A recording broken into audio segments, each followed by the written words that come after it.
If I take a knife and I cut you very badly, you're gonna scar, and people will understand that. They get it.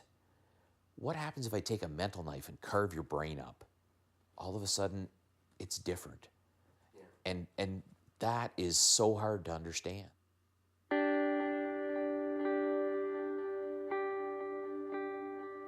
My name is Mark Suriez. I'm 42 years old, and I've lived in Dartmouth, Nova Scotia for most of my life, and I have schizophrenia.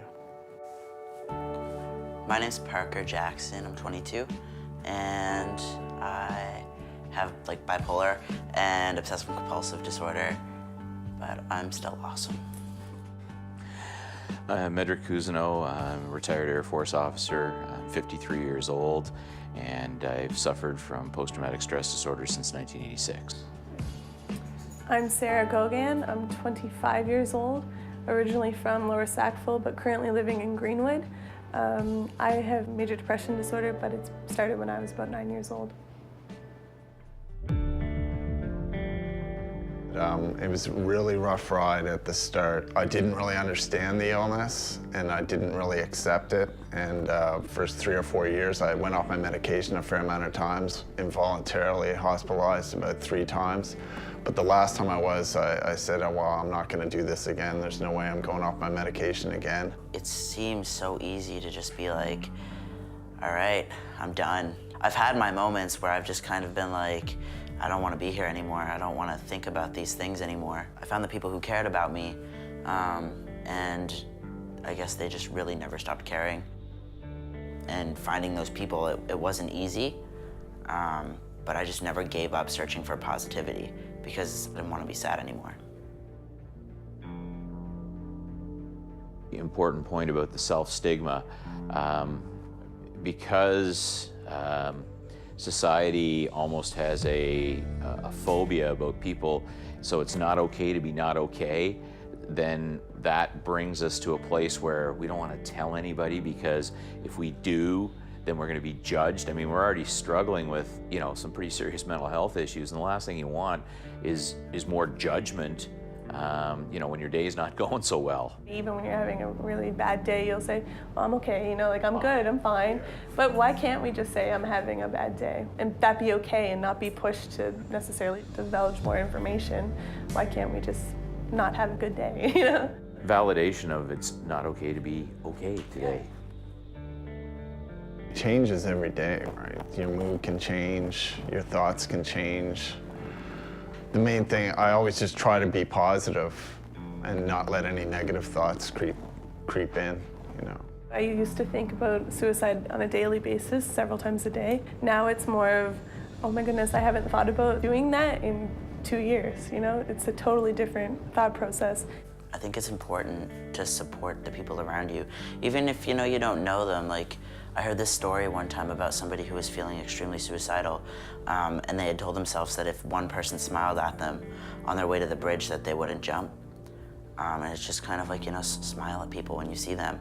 The world doesn't have to be this harsh. The darkness of depression, people could put on a mask, and outwardly you look fine, that fine word, but inside it's crushing your soul, and it's so hard to imagine, that darkness can become so overwhelming that you have no desire to continue on. And just like you said, if the world's a harsh place and you're struggling and you've got no desire, it doesn't take much to move you over that line.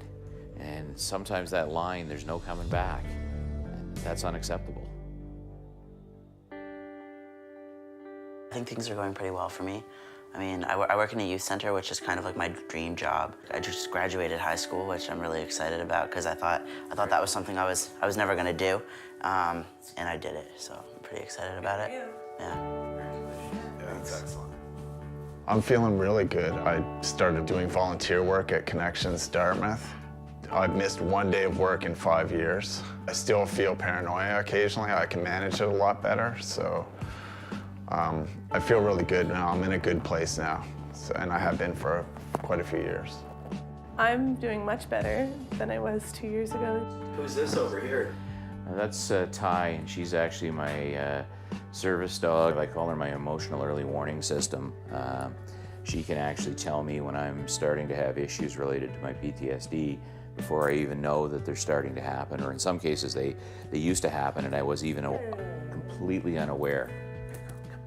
Okay. So now at least she allows me to know that I've got issues. If I had one wish, my wish would be just that we would have more of these conversations.